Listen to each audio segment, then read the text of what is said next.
මං තාම බින්දුවේ ඉඳන් මේ හැමදේම පටන් ගන්න කෙනෙක්. ඉතින් මට මේ හැමදේටම අදහස් සහ ශක්තිය මම ගන්නේ YouTube channel කරන ගොඩක් අපේ සහෝදරියන්ගෙන්. එයාලගෙන් ඒ ගන්න දේවල් මං ජීවිතයට එකතු කරගන්නවා. ඉතින් මං ඇත්තටම මේ විදිහට වීඩියෝ කරන්නෙත් මගේ ඒ පිළිවෙල සහ ඒ හැම දෙයක්ම හදාගන්න එක අරමුණකින්. මම හිතනවා මේ වීඩියෝ එක බලන ඔයාලටත් සමහර වෙලාවට ජීවිතේට ගන්න පොඩි පොඩි දේවල් හරි එකතු කරගන්නේ කියලා. මස් මාළු කරවල වගේ දේවල් හොදද්දි මේ විදිහට ග්ලව්ස් දාන්න නම් මං පුරුදුනේ මෑතකදී. ඒ වුණාට හැම දෙයකින්ම ජීවිතේට මහා අමුතුම වටිනාකමක් එකතු වෙනවා. සමහර වෙලාවට ඒ අතේ දැනෙන දුර්ගන්ධය ගොඩක් වෙලා පවතින වෙලාවල් තියෙනවනේ. ඒ වුණාට මේ විදියට ග්ලව්ස් දාගත්තට පස්සේ ඇත්තටම පොඩ්ඩක්වත් අතේ ඒ ගඳ එන්නේ නැහැ. මේ චූටි දේවල් වලින් අපි අපට වටිනාකමක් දෙද්දි අපට අපේ ජීවිත ගැන ලොකු වටිනාකමක් දැනෙනවා.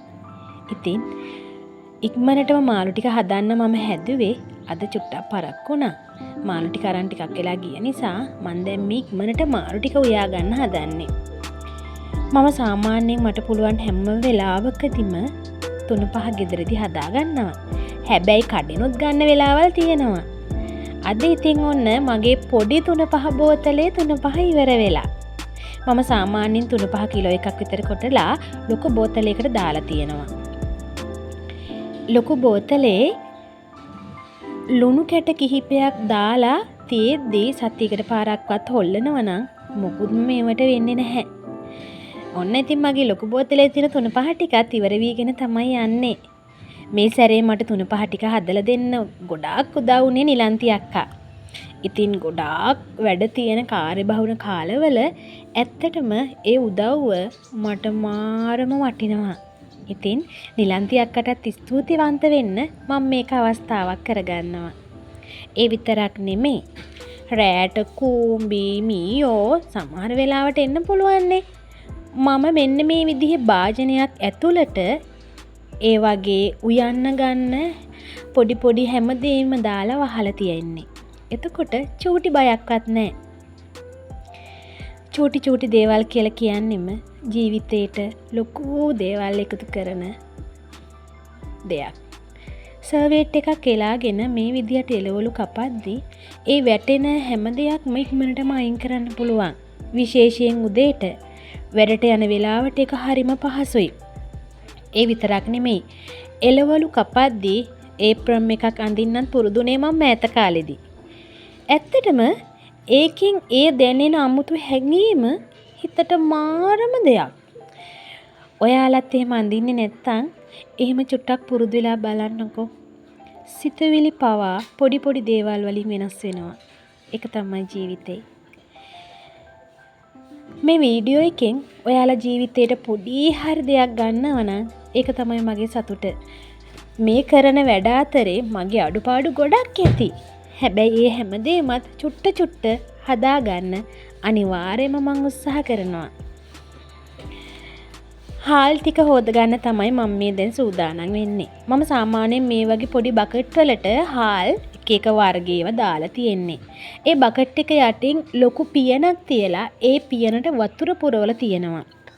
එතකොට කූඹි වගේ අය මේ හාල් වලට යන්නේ නැත්තම් ගොඩක් වෙලාවට හාල් වලට කූඹි යන්න බලනවා. වතුර එකක් තියෙද්දි ඇත්තටම චුට්ටක්වත් බය වෙන්න ඕනේ නැහැ. කූඹි වගේ සතු එතකොට හාල් එකට යන්නේ නැහැ. ඉතින් එළවලු ටිකත් ඉක්මනට හදාගත්තොත් මගේ දවසේ වැඩ ඉවරයි. මම දැන් ඒකට තමයි මේ ඉක්මනට සූදානම් වෙන්නේ. ගෝව වලට අලගෙඩියකුත් දාලා ගත්තම රසයි. මේ රෝස මල් ටික මට හරි විශේෂයි. මම ඒකයි ඔයාලට පෙන්නන්නේ. මේ සැරේ ආදරවන්තයන්ගේ දිනේට මගේ මහත්තයා මට රෝස මල් පොකුරක් ගෙනත් දුන්නා. ඉතින් ඒකෙන් කිහිපයක් විතරක් අරගෙන මං කුස්සියෙන් තියන් ඉන්නවා. මොකද ඒව දකිද්දි හිතට හරි සතුටුයි. ඔන්න දැන් මාළු ටික නම් හරි. මම දැන් හදන්නේ පරිප්පු ටිකකුත් තෙල් දාගන්න. ගෝව ටිකත් දැන් බාගෙට හරි ගිහිල්ලා තියෙන්නේ.